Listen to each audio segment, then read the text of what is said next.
Mga karos, welcome back po muli dito sa aming channel. Another day in another house improvement. Kamusta po tayong lahat? Ngayong araw po ng Miyerkules, June 18 po. Bali mga karos, nasa Grand Antel nga po pala tayo kahapon dito sa regular client po namin dito sa may Kawit, Cavite. Maraming salamat po sa tiwala uli ni Ma'am Michelle.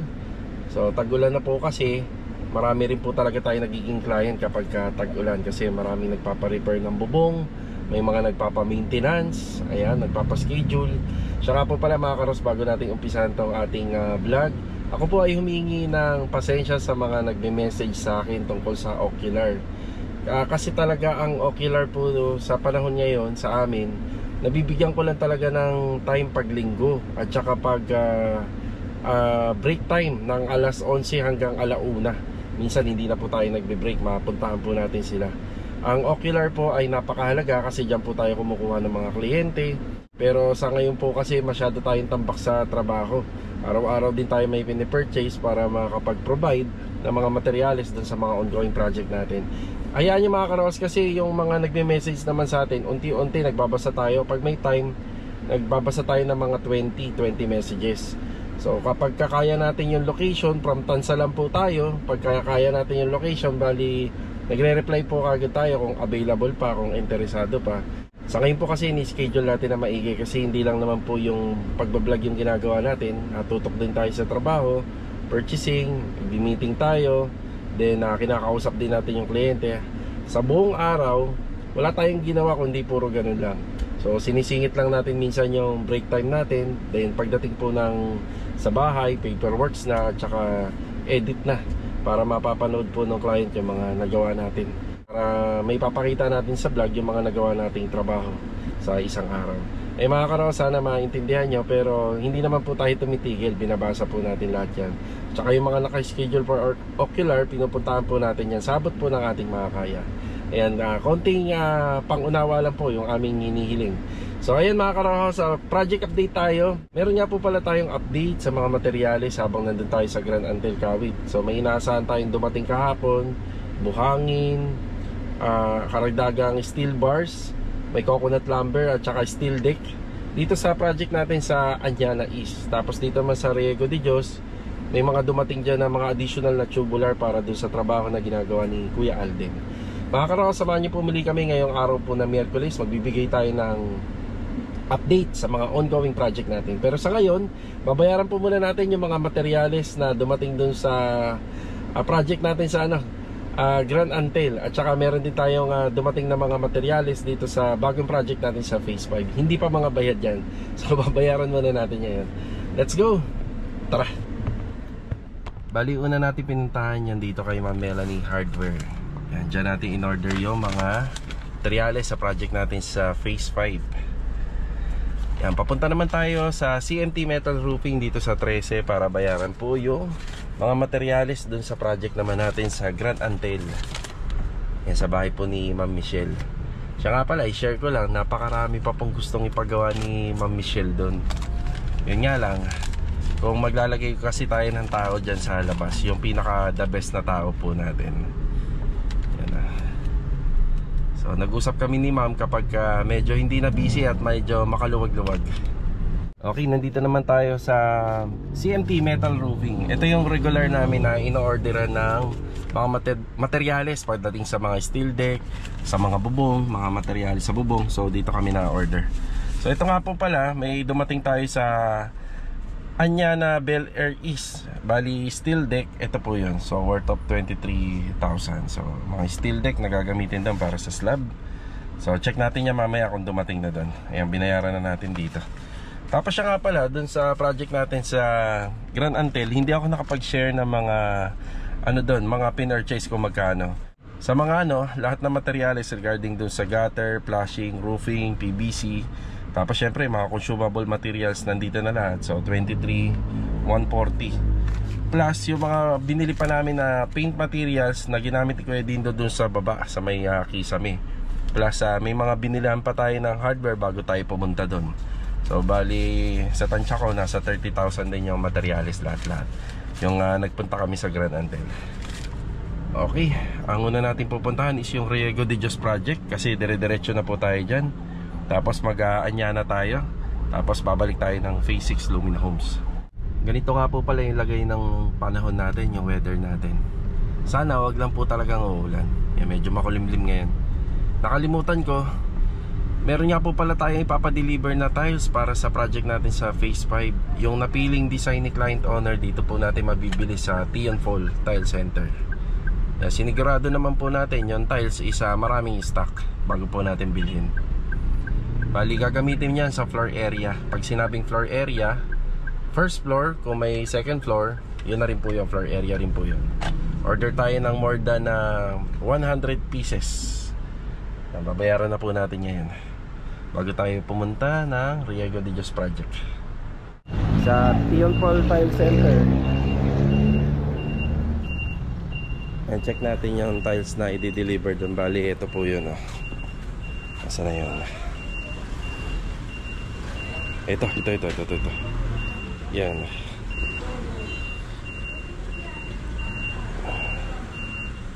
Kapag ka nabuo siya, para siya mag-create ng ganito.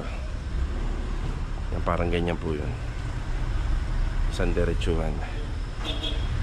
Yan yung napili ni client. Boss, mamaya na lang. Okay, thank you. Ay, di-deliver po yan ngayong araw. Riego de Dios project tayo mga Karawhouse. Bali, good morning nga po pala sa mga client owner namin. Yan, also good morning din kila Ma'am Catherine at saka sa family. Yan, sa client owner natin dito. Bali dito mga Karawhouse, ang assignment, medyo pinatitibag ko na or uuumpisahan ko na yung demolition din dito sa loob. So may mga i-demolish dyan kagaya dun sa pader sa TNB. So may tatanggalin tayo. Tapos habang nandyan pa yung mga scaffolding natin dito sa trusses na ginawa natin dito, pinapaumpisahan ko na po yung ating ceiling framing para sa spandrel. Bali kahapon nga po pala dumating yung spandrel natin. Bali ito nga po pala yung kabuang presyo ng spandrel na binili natin dito. And tapos kanina or kahapon yata, nagpa-order ako ng 2x2 6 at saka 1x1 na tubular 6. Nagpa-order tayo rito. Yan, bali yung gate natin dito, bali 4 na panel po yun. Tapos yung isang gate ay may daanan pa or may bukasan pa. May another service entrance para sa tao. Tapos ang nasabi kong design sana rito is yung panel. Ang problema kasi yung solid panel na ginawa rin po natin doon sa project natin sa Anyana, magkakaroon po kasi ng ano to yung service entrance. Bali mawawala na po siya sa disenyo. Pero kung wala po sana, 4 na folded gate lang, so pwede po natin ilagay. So binago ko na, sabi naman ni client, bahala na po daw tayo kung ano yung magiging disenyo. Bali binagay ko na po dito sa fence grills. So vertical yung design, tapos combination ng 1x1 and 1x2. Bali pinauuna ko na yung sa bulada. Pag natapos po yung bulada dyan, ang gagawin po natin, papadiretso ko na pong palagyan po ng hard deflex board yung mga ibabaw po ng trusses. Tapos ipapakabit na po natin yung mga long span roofing. Yan, pinapadiretso ko na to para kahit naman po papaano, matapos na po natin to at makita na natin yung forma. Inuuna lang po yun doon banda. Pag natapos yun, pwede na natin ibaba yung mga scaffolding. Tapos yung mga aluminum ladder na lang ang pwedeng gamitin ng mga pintor para sa pagpipinta. Merienda na. Dito na si Carol. Morning! Okay, ito yung mga dumating. Ayan, 1x1 tubular. Bali pa-order ako 6 at saka 2x2, 6 pa. Yung mga metal paring yan, gagamitin na po nila yan dito. Tapos pinatutuloy ko yung pagbibistay ng buhangin dito. Ang dami na rin pong napondo. Tapos ito na lang yung buhangin natin. So nung nakaraan, ano yan 3 tumpok yan. Mga naka metal primer na po yung mga bakal dito. Adonis, morning! Tsaka kay Rusty. Good morning. Ito nakikita natin maingay. Yan na po yun. Yan din, morning. Tububuo na. Dito ka nag-assemble, no? Boss, naulan eh. Kaya nga eh. Ambon. Yan naman, morning. Ano ba ginagawa natin dyan, kuya? Sinisira mo yan, lagot ka kay ma'am. May instruction ka na ba dyan kung hanggang saan yan, kuya? Alam na, okay. Tapos ito po yung biga, inaayos na po nila Kuya Domeng plastering. Kuya, merienda na, nandyan na po sila Karen. Tapos dito, TNB, nakaabang na. Yan na, pwede na to sa tiling. Tiling works. Yan, tapos itong mga gutter, para maikabit na rin. So may mga gutter po yan, yung process natin dito. Yan. Dito bumubuo si Kuya kasi medyo maluwag na. Kaya break time muna kayo habang nagbablog ako. Para maluwag-luwag. Marvin, morning! Good morning! Nasaan mo dyan? Richard, morning po. Break time muna kayo. Ayan si Karen. Tapos ito, dito banda, makikita natin, parang meron siyang additional na asintada. Yan pataas. So, pinakasintadahan to. Tapos yung pinaka-header na lang nito. Yung pinakasintadahan natin kasi medyo naluluwagan po sila client doon sa hallway na ginawa po natin. Kasi ito po kasi yung nandun sa, sa plano. So, bali ang ginawa po natin, niluwag-luwagan po natin parang nasa 120 o dalawang times na 60 by 60 ang magiging luwag nito ang hallway. Kagandahan din yung kwarto dito sa gitna. Yan, luluwag pa po siya ng bahagya. Yan, maluwag po to yung kwarto na to. Lalo na yung master's bedroom. Si Adonis, merienda muna doon. Okay, bali sa mga dumating po, ito yung ating materials. Ito. Yung J-molding. Bali, dirty white or off-white po yung yung pinadeliver po natin. So ito yung J-moldings na kasama na po to dun sa mga materials ng spandrel. Yan, tapos sa spandrel po natin, gumamit po kami ng puti. Yan. Sa spandrel po, pwede po kayong magpa-deliver na ng medyo putol-putol na. So ang cut nito 61. Dito kasi sa bulada natin, nasa 60 po yan. Yan. So cut 61 siya, tapos ipapasok pa yan dito sa moldings. Yan, pwede po to.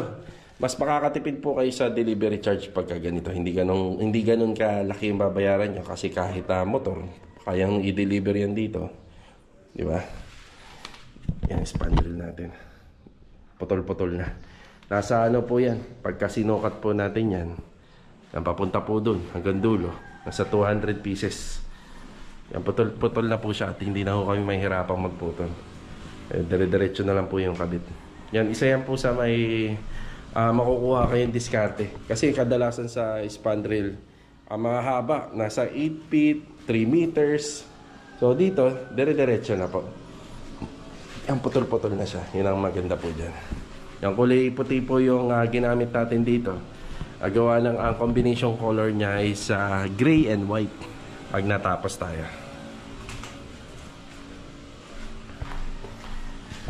Yung ano po niyan, yung ibang materialis po niyan, nandito. Napakadami. Yun o. Sa spandrel lang naman, wag lang naman po siya magagasgasan. Yun o. Yan, spandrel.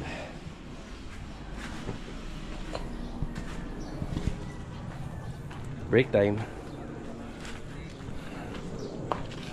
Break time. Bali day pa lang ngayon, Miyerkules. Balye. Ano? Balye na. Tapos na nila magmerienda ngayong umaga, break time. Bali, tutuloy lang po nila yung trabaho. Tapos bibili nga pala ako ng cutting disc kasi naubos na yung cutting disc ni Kuya Alden dito para rito sa gate. Tapos ang gagamitin namin dito, tubular hinges na 2x2. Tubular hinges. Bali ano yun, 6 na piraso, 3 rito, 3 dito para malakas-lakas. Yan, tapos cutting disc, ibibigay ko na lang kay Marvin mamaya break time para madala niya rito. Yan, pinauuna muna natin itong sa bulada. So spandrel po yan. Tapos yung gate kay Kuya Alden, asintada sa taas, at saka yung demolition dito. Yan, nakapag-meeting naman na kami ng buong tropa rito. Saan na tayo? Sa Anyana East. Tara. Okay, nandito na tayo sa Anyana East. Yan, good morning kila ma'am and sir sa client namin dito.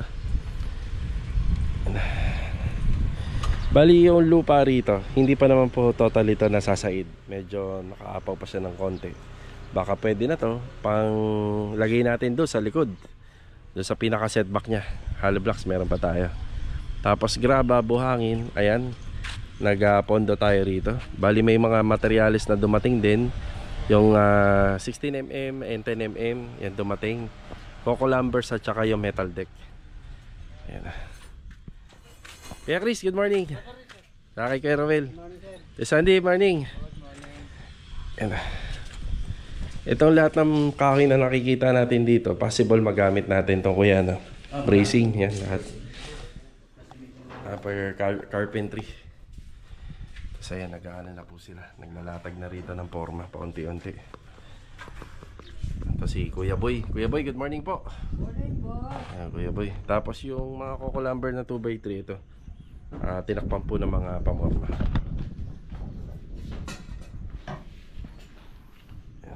Ayun, may biga na rin pala papunta rito. Pansamantala yung ayun yung downspout, yung daloy ng tubig dinala muna namin dun sa likod para hindi po mapuno dito ng gusto. Ito yung metal deck natin, bali web type po ito. Ayan o, kapal o. Bali ito yung binayaran po natin sa CMT Metal Roofing. Yung web type, bali ang sukat nito may 3 meters tsaka 2.9. Ang effectivity ng bend nito umabot po ng 1 metro. Yan, umabot po ng 1 metro pagka na-bend. Yan, siguro susobra lang to ng konti si Rojo. Hindi naman po kasi natin pwedeng to patol pagka dineliver natin. Yan, napakadami pang gagawin dito. Bali yung paglalatag ng metal deck ang matrabaho rito yung sa carpentry. Okay na po tayo rito sa Anyana East Project. So yan lang po muna ngayon. Bali ito nga po pala yung mga Coco lumbers hindi natin naipakita. Kaya pakibuhat nga kante, papakita ko lang sa video. Ito mga Coco lumbers natin. Yan 2x3. 40 no? 40. Okay. Tapos itong ginababuhangin hanggang ganito na lang muna. Gabundok muna na ganito kapag ano na, malapit na maubos, pa-order tayo. Tapos dito, yan dito is nakita nyo sa video, may nagko-company rito pero bago matapos ang araw na to, pasok sa loob lahat, lilinisin. Yan, break time na po, mag-aalas 12 na. Yan na. May konting bibilhin lang ako, kailangan nila ng pako at saka kailangan nila ng cut-off, pamputol ng bakal. Dito tayo sa warm zone na hardware. Ito yung pinakamalapit dito sa Anyana. Ayan, binili natin. So 2 kilo ng common nail. Yung common nail, didos. Yan, ginagamit po natin yan kapag mag-install ng pinulik board sa coconut lumber para pamorma. Tapos isang cut-off disc lang. Ang idea nga pala, depende sa kapal ng bakal. Pero kung sa 10mm, kayang pumutol nito ng 200 to 300 pieces. Yan, bago siya maging manipis. Bago po tayo malis, ito ihatid lang po muna natin yung additional na pinabili nila rito. Tapos na kayo mananghalian? Okay na? Thank you po. Okay. Okay, pahinga muna. Bali ito mga karaos, after break time. Yan, nandito tayo sa phase 6. Yan. Kuya Philip, good afternoon Kuya Philip. Ano na ginagawa natin dyan? Ito, paikot na ako ngayon. Sige, dito sa pader. Po. Si Kuya Rigor araw na po din napasok eh. Sa Lunes na daw siya, nagpaalam sa akin. Si Kuya Rigor sa Lunes na. Yung uri kasi ng trabaho ni Kuya Rigor, yung barnisador, na kailangan din po talaga magpahinga niyan. Kasi masyado siyang exposed sa pagbabarnis. Yan, nagpahinga daw muna dahil para makaluwag-luwag. So pinayagan naman natin kasi yung sa trabaho niya naman dito halos tapos na eh. Pero syempre mas mabilis kung mas marami sila. Andito nga po pala tayo para maghatid ng hard deflex na 9mm. Poy, good afternoon Poy. Tsaka kay Bilog. Kamusta materialis natin? Ayos naman? Ayos naman materialis natin dito. Okay.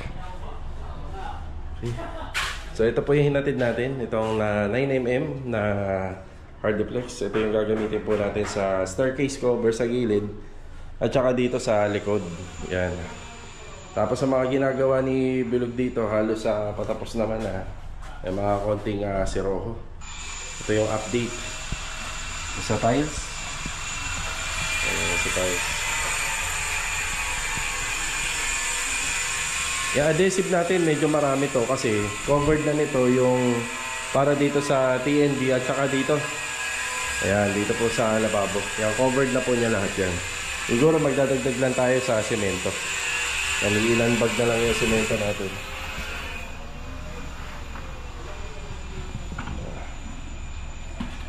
Ay, sa kabila, overall paint. Tapos ang update niya po pala rito. Sa susunod na araw, baka maikabit na yung indoor unit nito. Teka lang po ya. Naikabit na pala. Kuya coveran mo to kuya. May plastic cover yan eh. Coveran mo siya. Alam ko meron yan dyan eh. Hanapin mo na lang. Kasama ng karton. Kasing laki niya rin po yun.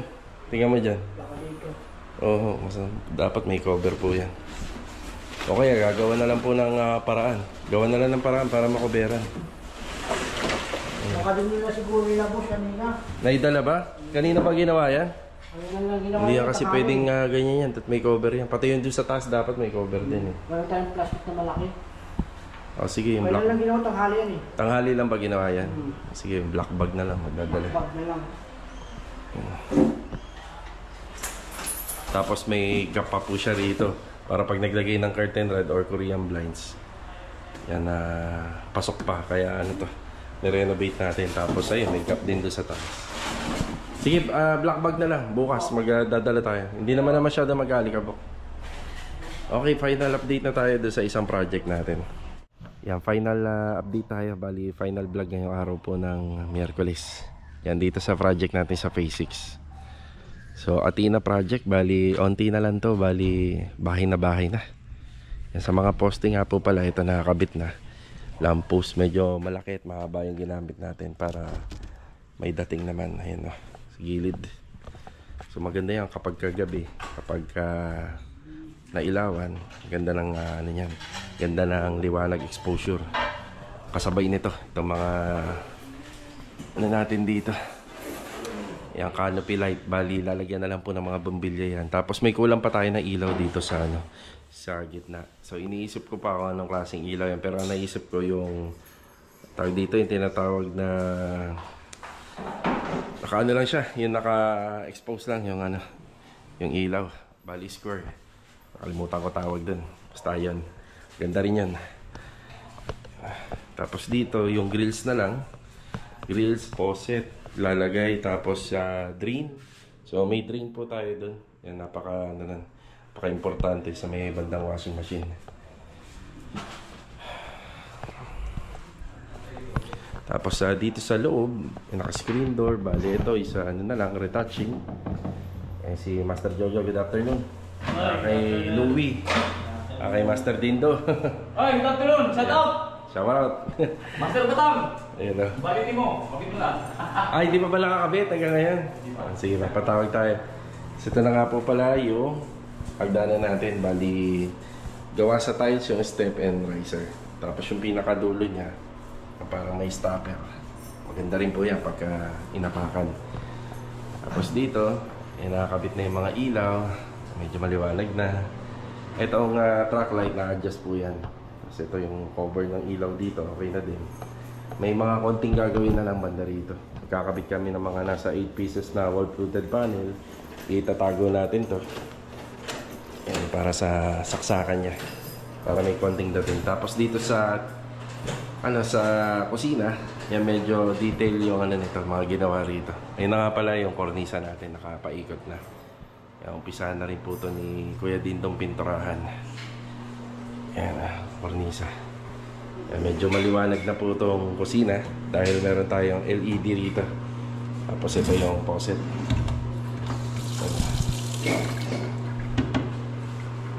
Ilaw. Kasi ito, itatap na lang po natin dito. May sariling saksakan po yan.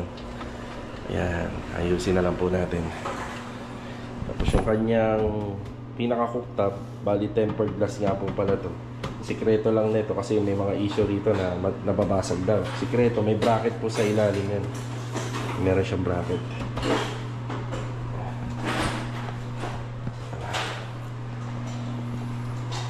Tapos dito sa TNB.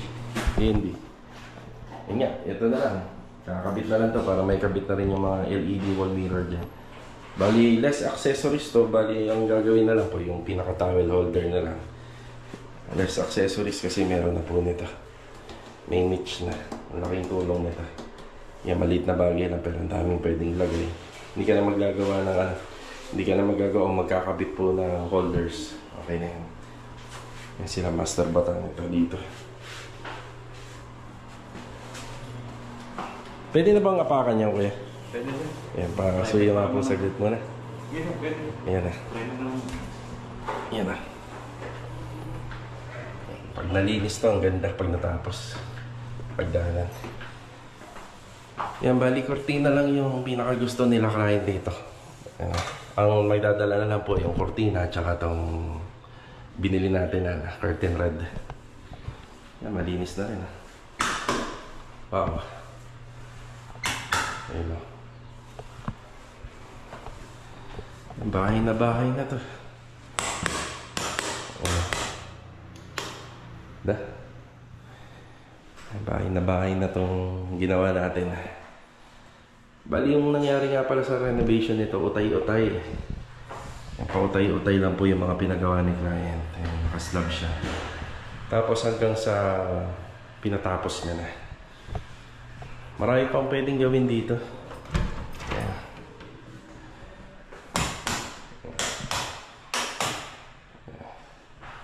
Napakarami pang pwedeng gawin. Pero sa ganitong klaseng setup ng renovation, yan, pwede na. Matitirhan mo na siya. Tsaka maganda na. Kumpleto.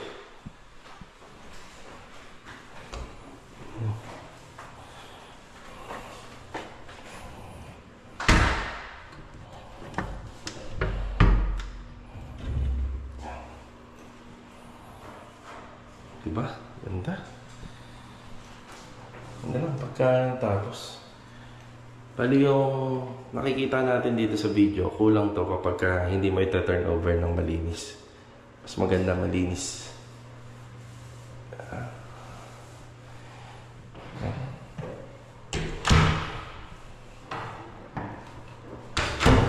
Pinto natin, kintab.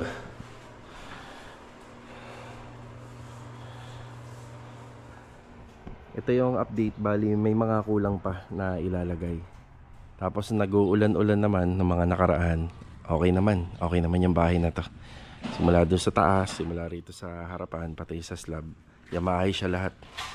So maganda rin yung ganitong advantage ng panahon dahil natitest yung bahay. So dito yung pinaka downspout niya, ilalagay po namin dito banda. Lulusot po yan dyan. So mag-e-elbow, then dito na nakatutok. Tapos yung downspout niya, mabibili yun, puro orange. Pali pipinturahan na lang po na kasing kulay ng tatamaan ng mga pader. So sakto na yung papunta dito yung tubig. Tapos may mga clean out na kulang pa dun sa kitchen, yung floor drain, faucet, grills, gagawa pa kami ng grills, halos matatapos na din. Tapos may mga ilan na part ng tiles na uwi na ang may basag, yan papalitan po natin.